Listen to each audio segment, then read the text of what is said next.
chers amis, je débute cette chronique hebdomadaire sur l'antenne de mes chers amis de RCJ. RCJ et moi, c'est, comment dire, une vieille histoire d'amour. On se connaît depuis longtemps. Il ne se passait pas une semaine sans que je ne voie mes collègues d'anciens amis de RCJ. Bon, alors maintenant, normalement, et toutes les semaines, ou presque toutes les semaines, vous entendrez le plus souvent que je tempête, que je râle, que je m'agace, que je ne suis pas content, que des choses ne vont pas.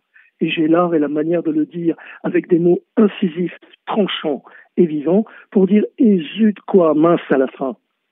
Ce n'est point que mon côté ashkénaze prendrait forcément le dessus sur mon autre côté, cette fois séfarade, qui lui est bien plus chantant, bien plus ensoleillé, bien plus optimiste et bon vivant, que je pense plutôt que nous vivons dans un monde où règne le désordre, où règne le chaos, où règne l'injustice, où règne, bref, en tout point, un monde bordélique.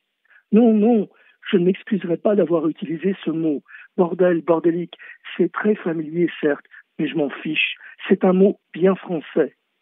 Je ne me réjouis pas de vivre dans un tel monde. Ce monde m'effraie. J'aurai sûrement l'occasion de décrire par les mots MOTS, les mots MAUX qui ensanglantent, salissent, pervertissent, amochent, détruisent, pourrissent ce bas monde. Mais j'aurai aussi quelques raisons d'espérer. Par les luttes, en faisant preuve de solidarité, de fraternité, en retroussant nos manches, les gens, les peuples savent résister, refusent de se compromettre, se battent ici et maintenant pour améliorer le sort de ce pauvre monde. La tâche est certes difficile, mais il faut croire en la solidarité, en l'envie de combattre, de dire non. Mais, sur cette antenne de RCJ, je serai surtout un homme libre. Je ne suis pas là pour contenter, faire plaisir à un auditoire, tout aussi sympathique soit-il, et qui attendrait que forcément je dise toujours du bien des institutions d'Israël, des Juifs, etc. Amen, et la messe est dite. Non, la liberté guide mes pas. Ce n'est pas la liberté guidant le peuple. Vous connaissez cette magistrale œuvre de Delacroix. C'est la liberté qui guide mes pas.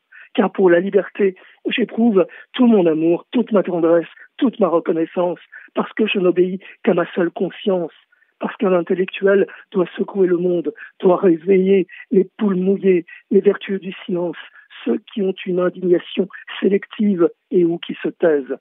L'intellectuel doit balayer, jeter aux orties et dans les poubelles de l'histoire tout ce qui mérite de l'être. Il est libre, enfin libre de dire, d'écrire, de tempêter, de se révolter, et il n'a que faire de complaire aux idiots utiles, aux petits rampants et aux innombrables silencieux qui dorment d'un sommeil lourd. Mais aussi, je ne serai pas là que pour parler de nos sujets. Les Rohingyas qui en Birmanie sont en danger de mort, les Ouïghours qui en Chine sont en danger de mort, les frères arméniens qui dans le Haut-Karabakh sont en danger de mort. Voilà d'autres sujets, par exemple, qui me bottent. Je ne suis pas hétérocentré, replié sur moi-même et qui considérerait à tort qu'il ne faudrait que s'intéresser qu'aux Juifs. Les Juifs ne sont qu'une minuscule partie d'un tout bien plus complexe, bien plus grand, bien plus extravagant. Et lorsque les Rohingyas, les chrétiens d'Orient, les Arméniens, les réfugiés, les immigrés souffrent, je tenterai à cette antenne d'être leur voix. Cette chronique est un pari, celui de la liberté. Jusqu'à mon dernier souffle, la liberté guidera mes pas, et en suivant cette voie, je m'enrichirai de mon prochain. Et si par malheur, je n'y arriverai pas, j'arrêterai, tout simplement.